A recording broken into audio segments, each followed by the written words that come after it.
मेहता का उल्टा चश्मा। हम समझ सकते कि इस वक्त तुम्हारे दिल पे क्या बीत रही है।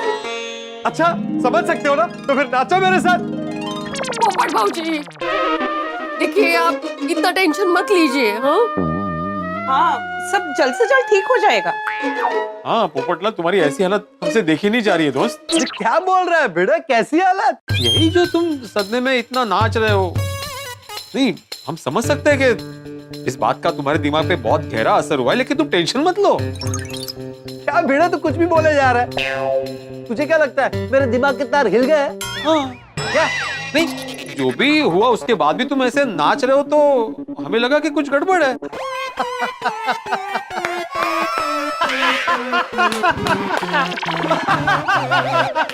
नक्की गिले। बेचारे बेचारे।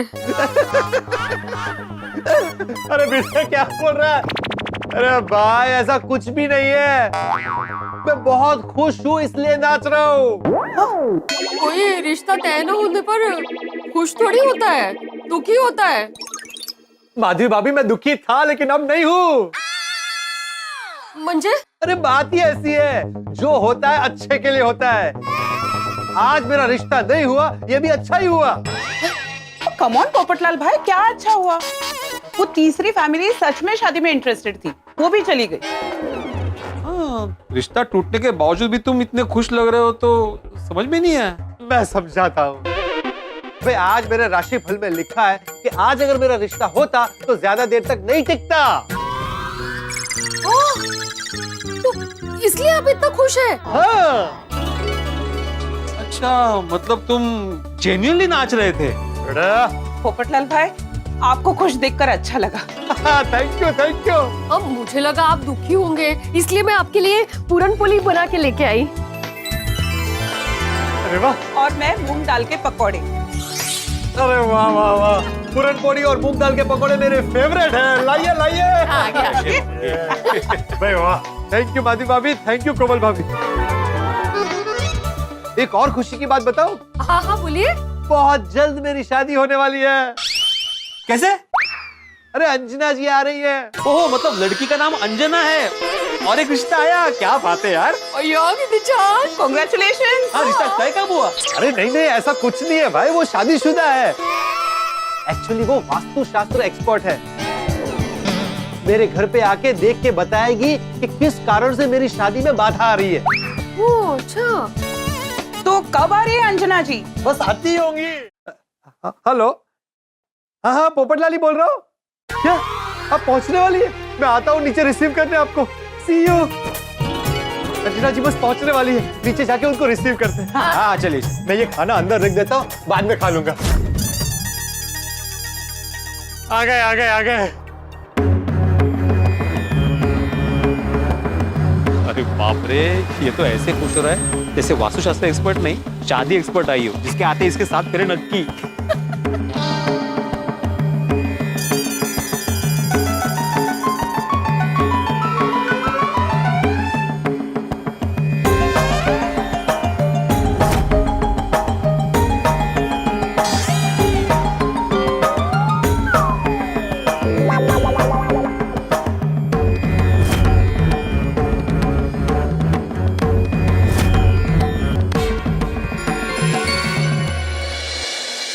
आइए आइए आइए आप आइए आइए प्लीज आइए आइए, वेलकम। आइए आइए। हेलो, मैं अंजना। हेलो, मैं ही पत्रकार पोपटलाल हूँ और ये मेरे पड़ोसी हैं, मतलब मेरा परिवार ही समझिए। ये श्री आत्माराम तुकाराम भिड़े जी हैं, ये इनकी धर्मपत्नी माधवी भाभी। नमस्ते। नमस्ते। और ये हमारी कोमल भाभी। नमस्ते। अंजना जी, एक बात पूछूं? आप जब आई तब ड्राइवर ने इस तरफ का दरवाजा खोला था और आप उस तरफ से उतरी, ऐसा क्यों? अरे छोड़ना। वो क्या है, हमारे भिड़े जी शिक्षक है ना, तो इसलिए सवाल पूछने की आदत है। मैं वास्तुशास्त्र एक्सपर्ट हूँ। मैं कोई भी काम यूं ही नहीं करती। मेरे दिशा यंत्र के हिसाब से वो दिशा उतरने के लिए ठीक नहीं थी, इसीलिए मैं उधर से उतरी। भिड़े जी,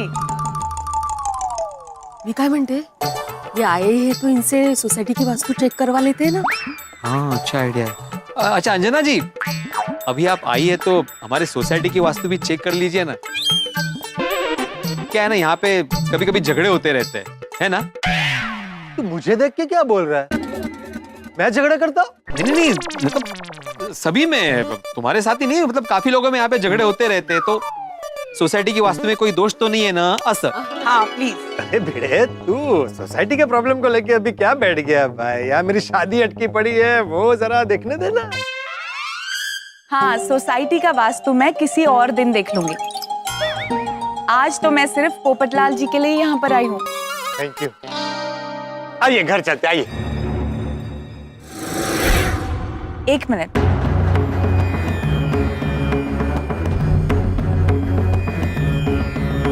अरे वहां कहाँ जा रही है? मैं यहाँ रहता हूँ सेविंग में।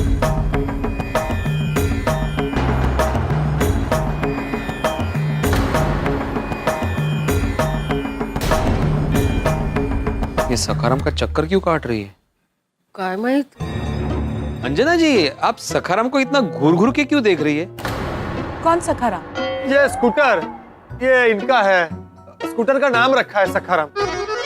अच्छा, पोपटलाल जी, जब आप सोसाइटी में आते हैं तो आपकी नजर इस पीले स्कूटर पे पड़ती है। देखिए, मेरे हिसाब से इस पीले स्कूटर को इस दिशा में नहीं बल्कि उस कोने में, वहां पर खड़े रखना चाहिए। क्यों? क्योंकि भिड़े जी, ये पीला स्कूटर पोपटलाल जी की शादी में बहुत बड़ा अड़चन बना हुआ है।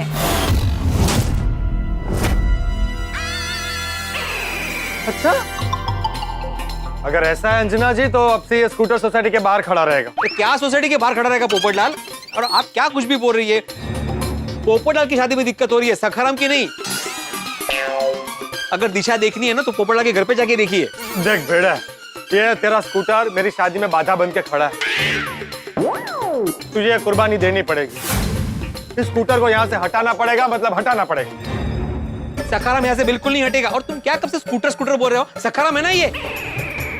मैं इस सोसाइटी का एकमेव सेक्रेटरी हूँ, मेरा फैसला अटल है। सखाराम यही रहेगा, मतलब यही रहेगा। तू सोसाइटी का सेक्रेटरी है तो मैं भी माननीय कमेटी मेंबर हूँ। तेरे अटल फैसले की दुनिया हिला सकता हूँ। याद रख, अगर सखाराम की जगह नहीं बदली तो मैं सोसाइटी का सेक्रेटरी बदल दूंगा। अरे ऐसे कैसे बदल दोगे? मैं भी देखता हूँ ना। आहो, ये काय म्हणते? सखाराम को वहाँ रखने से पोपट भाऊजी की शादी होने वाली है, तो रखते हैं ना वहाँ। माधवी, मैं भी चाहता हूँ कि पोपटलाल की शादी जल्द से जल्द हो, लेकिन उसके लिए मैं सखाराम को तंग नहीं करूंगा। अरे इसमें तंग क्या भाई? यहाँ से वहां तो रखना है। माधवी अभी समझाइए ना इसको। आहो, क्या हो? मैं सखाराम को बिल्कुल डिस्टर्ब करने वाला नहीं हूँ।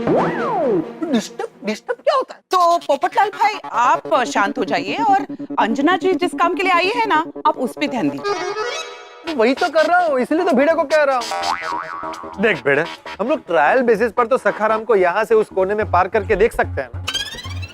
ना ही, मैं सखाराम को वहां बिल्कुल पार्क नहीं करूंगा। वहां पे मच्छर काटते हैं। क्या? सखाराम को मच्छर काटते हैं?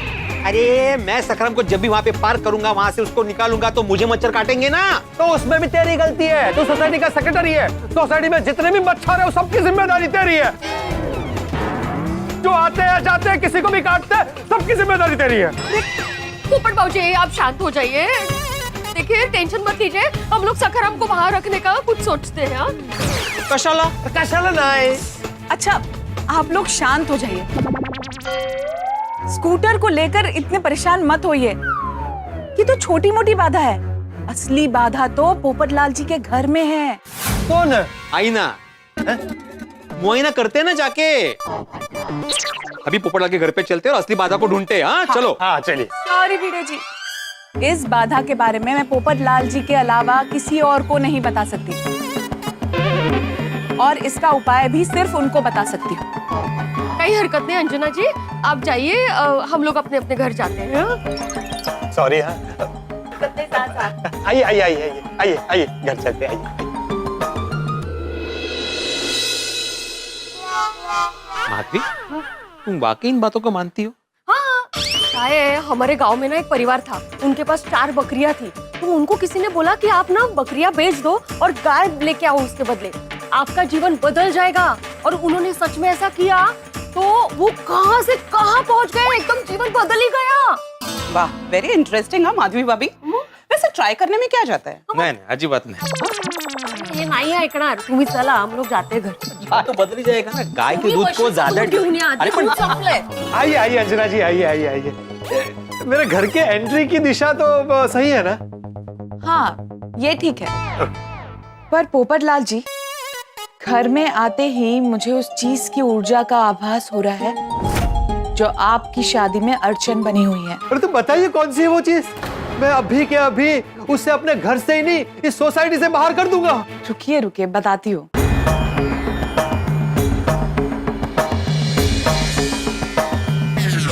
सॉरी सॉरी सॉरी, मिली वो चीज? मिली? पोपटलाल जी, आप जाके वहाँ साइड में खड़े हो जाइए ना। जैसे ही वो चीज मिलेगी मैं आपको बता दूंगी। हाँ ठीक है ठीक है, कीजिए कीजिए, आप अपना काम कीजिए।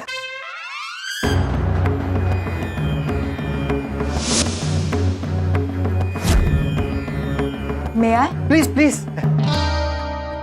अंजना जी कितनी शिद्दत से अपना काम कर रही है। लगता है मेरी शादी की दुश्मन जो इस घर में बरसों से छिप के बैठी है, उसे ढूंढ कर रहेगी।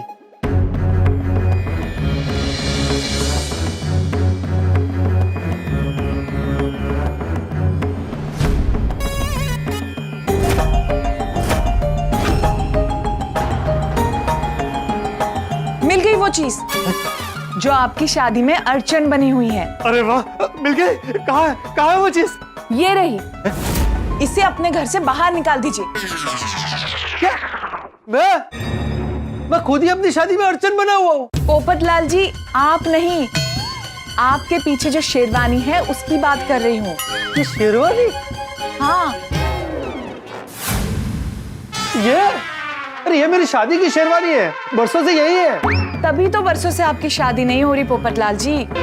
रिश्ता तय होने से पहले शादी से जुड़ी कोई भी चीज घर पे नहीं रखनी चाहिए, इससे बुरा प्रभाव पड़ता है। अरे नहीं नहीं नहीं, आपको कुछ गलतफहमी हो रही है। देखिए पोपटलाल जी, मैं एक वास्तु शास्त्र एक्सपर्ट हूँ, कोई भी चीज यूं ही नहीं कहती। मेरी बात मानिए, फौरन इस शेरवानी को घर से बाहर निकाल दीजिए, तभी आपकी शादी का योग बनेगा। ये शेरवानी मेरे दिल के बहुत करीब है।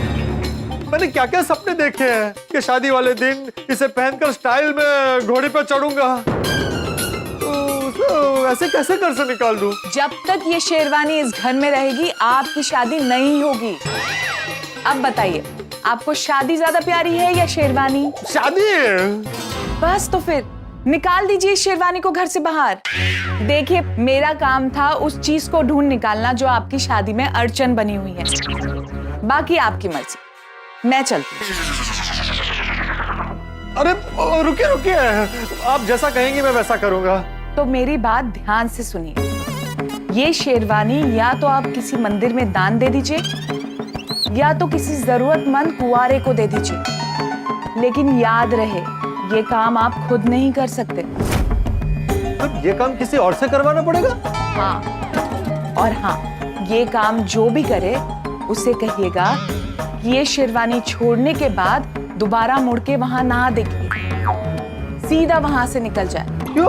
मैं जैसा कहती हूँ आप वैसा कीजिए। और याद रखें कि शेरवानी आपने घर से बाहर क्यों निकाली, इस बारे में किसी को कुछ मत कहिएगा। लेकिन क्यों? क्योंकि अगर आपने इसके बारे में किसी को बताया तो इस उपाय का असर खत्म हो जाएगा। ठीक है, मैं किसी को कुछ नहीं बताऊंगा। वेरी गुड, अब मैं चलती हूँ। थैंक यू, आप बहुत अच्छी हैं। ध्यान रखिए।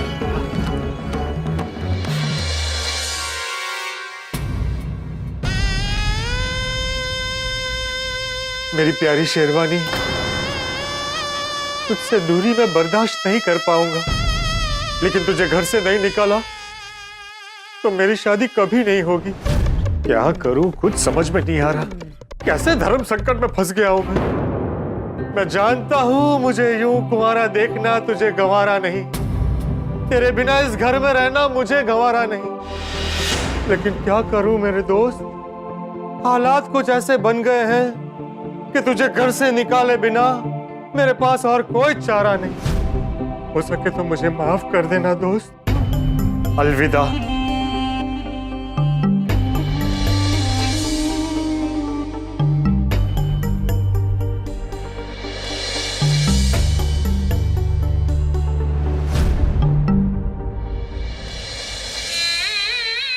कभी सोचा नहीं था कि हम दोनों के नसीब में यूं जुदा होना लिखा है, पर इसमें हम दोनों की भलाई है। दोनों साथ में रहते तो ना तू कभी मेरी शादी देख पाती ना मैं।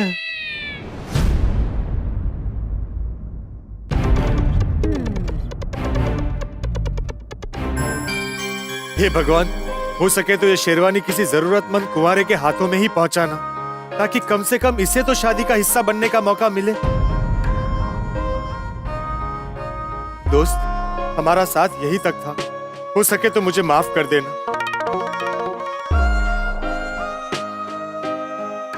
ए पोपट बेटा। नमस्ते चाचा जी। हाँ हाँ नमस्ते नमस्ते। अरे देख, इतना मायूस मत हो, हैं? भिड़े ने मुझे सब बताया कि आज तेरे साथ क्या हो, लेकिन तू चिंता मत कर, तेरी शादी जल्दी हो जाएगी। हाँ चाचा जी। देख, भगवान पे भरोसा रख। तू एक काम कर, तू चल मंदिर चल, हैं? हम दोनों मंदिर जाते हैं और भगवान से प्रार्थना करते हैं कि तेरी जोड़ीदार जल्द से जल्द तुझे मिल जाए। चाचा जी, आप मंदिर जा रहे हैं? हाँ, इसीलिए तो तुझे बोल रहा हूँ कि चल मेरे साथ। मैं अभी मंदिर नहीं आ पाऊंगा, मेरी तरफ से आप जरा भगवान से प्रार्थना कर दीजिएगा। और मेरा एक और काम है मंदिर में, आप कर देंगे? हाँ हाँ बोल, क्या काम है? मुझे ये बैग मंदिर में दान करना है। क्या है इस बैग में? वो सॉरी चाचा जी, ये मैं आपको नहीं बता सकता। हाँ? क्यों? मुझे क्यों नहीं बता सकता? तुझे क्या लगता है कि रेडियो की तरह ये बात मैं सब में फैला दूंगा? नहीं नहीं नहीं, वो बात नहीं है। क्या है ना, ये चीज मेरी मन्नत से जुड़ी हुई है, और वो कहता है ना कि अगर मन्नत के बारे में किसी को बता देते हैं तो वो पूरी नहीं होती, इसलिए मैं आपको नहीं बता सकता इस बैग में क्या है। हाँ वो बराबर है, लेकिन पोपट बेटा, तुझे नहीं लगता कि ये मन्नत तेरी है तो ये बैग तुझे खुद वहाँ रखनी चाहिए? हाँ क्या है ना, आप बड़े हैं, आपके हाथों ये नेक काम होगा तो मन्नत जल्दी पूरी हो जाएगी। एक बात कहूँ पोपट बेटा, मुझे तुझ पे गर्व है। सच में तू बहुत संस्कारी है। तू जिसका भी पति बनेगा ना, वो बहुत भाग्यशाली होगी। ला ला, ये बैग मैं मंदिर में रख दूँ। ला। थैंक यू चाचा जी। हाँ। और हाँ, एक और बात, आपका कितना भी मन करे इस बैग को खोल के देखिएगा मत इसमें क्या है। और एक और चीज, मंदिर में रखते ही आप तुरंत निकल जाइएगा, पीछे मुड़ के भी मत देखिएगा। ए डिब्बे, ऐसा क्या है इस बैग में है? तुम मुझे टेंशन मत दे। नहीं नहीं, ऐसा कुछ नहीं है, आप टेंशन मत लीजिए। अरे एक बैग रखने में इतनी सारी शर्तें? इतनी सारी शर्तें कहाँ है, बस 2-3 तो है। देखिए, सबसे पहला, बैग को खोल के देखना नहीं है इसमें क्या है। दूसरा, इसे मंदिर में दान पेटी के पास रखना है। तीसरा, वहां से तुरंत निकल जाना है, पीछे मुड़ के नहीं देखना। हाँ भाई, हाँ ठीक है ठीक है। तेरी शर्तों के अनुसार इस बैग को मैं मंदिर में दान पेटी के बाजू में रख दूंगा, ठीक है? हाँ बस बस बस बस बस। चल चलता हूँ। हाँ ओके ओके चाचा जी, थैंक यू थैंक यू। हाँ। हश।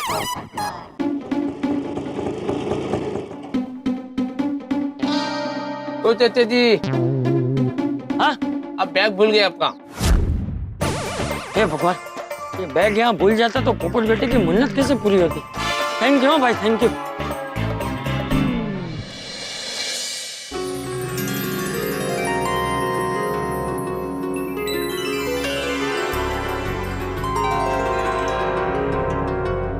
हे माता जी, पोपट लाल की ये भेंट स्वीकार करो और उसकी जो भी मन्नत है उसे जल्द से जल्द पूरी कर दो।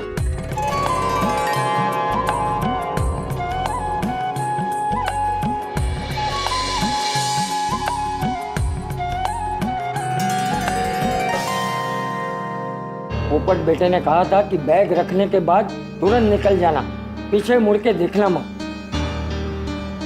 हरिओम।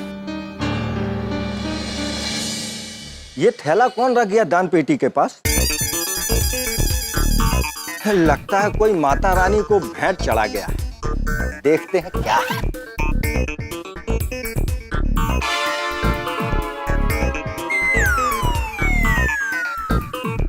ये तो शेरवानी है। पंडित जी शादी मुबारक हो। अरे भाई मेरी शादी तो हो चुकी है। तो फिर ये शेरवानी किसके लिए सिलवाई है? अरे माता रानी को कोई भेंट कर गया है। ओ अच्छा अच्छा। ये माता रानी का प्रसाद मैं किसी जरूरतमंद कुंवारे को दे देता हूँ ताकि उसकी शादी जल्दी हो जाए। पर ऐसा कुंवारा है कौन? अरे हाँ, पोपटलाल है ना, माता रानी के मंदिर के चक्कर काटता रहता है।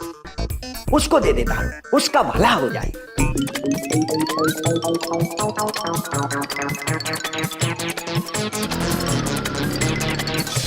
दोस्तों, जिंदगी बूमरैंग की तरह होती है। आप अच्छा करें या बुरा लौट कर आपके पास आता ही है। अंजना ने पोपटलाल को यह सलाह दी कि भाई शादी की बाधा दूर करनी है, शेरवानी घर से निकाल दो। पोपटलाल ने झटके से शेरवानी निकाल दी और पोपटलाल को लग रहा है कि समस्या का समाधान हो गया, निदान हो गया। लेकिन ये गोकुलधाम है, यहाँ समस्या का निदान या समाधान होता है मतलब एक नई समस्या का आगमन होता है। अब चाचा जी ने पोपटलाल के कहे अनुसार मंदिर में भेंट कर दी वो शेरवानी। अब वो शेरवानी पंडित जी के हाथ लग गई और पंडित जी अनजाने में ये मन बना चुके हैं कि शेरवानी पोपटलाल को देंगे। यानी कि शादी की गुत्थी सुलझने के बजाय और उलझ गई है। अब इस गुत्थी जो उलझी है, इसमें आगे क्या होता है ये तो मैं नहीं जानता इस वक्त, लेकिन इतना जरूर है कि आपके घरों में हंसी के रंग बिखरेंगे जब आप देखेंगे तारक मेहता का उल्टा चश्मा। तो देखते रहिए, हंसते रहिए।